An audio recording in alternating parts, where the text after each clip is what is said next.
Hello and welcome back to the channel, glad you could join me. Today we're talking about Apple's new iPhone, which is released today, Tuesday, 9th of September. And Apple, as I say, will debut its new iPhone models on Tuesday. Welcome to Lone Wolf 368 for all your tech, music, and news items. Join the ever-increasing Wolf Pack and be part of the community. Potentially called the iPhone 17. Amid mounting pressure from a renewed tariffs under President Trump's administration, these tariffs intend to bring manufacturing back to the US. I've put CEO Tim Cook in the spotlight. Despite political demands, analysts call for US-based iPhone production unrealistic. Implementing it could double or even triple the device's current $1,000 price tag. Meanwhile, Apple continues to assemble iPhones in China and India, navigating these geological constraints. In response to political pressure, Apple pledged an enormous $500 billion investment in the US over 4 years, later increasing that by another $100 billion. That's more than $500 billion worth of commitments.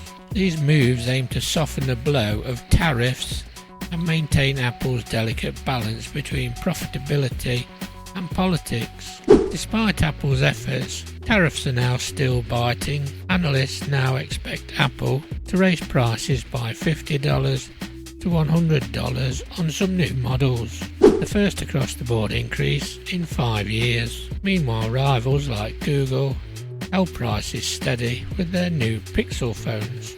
As for the tech itself, don't expect a radical overhaul. These models likely follow the iPhone 16's formula: refined cameras, longer battery life, and subtle design tweaks. Apple's once promised AI upgrades, especially an improved Siri, have been delayed until next year, tempering expectations. This isn't just about a new smartphone, it's a snapshot of how Apple is walking a tightrope between innovation, cost, and political forces. Every price tag now reflects more than just hardware. It signals corporate strategy in an unpredictable trade climate. So what do you think? Will the iPhone 17 still be worth the price? Or are we seeing the beginning of a new era where politics and economics define tech affordability? Let me know your thoughts in the comments. If you found this helpful, please like, share and subscribe to the channel. It does help and it's free, because over 90% of people that watch my videos are not subscribed.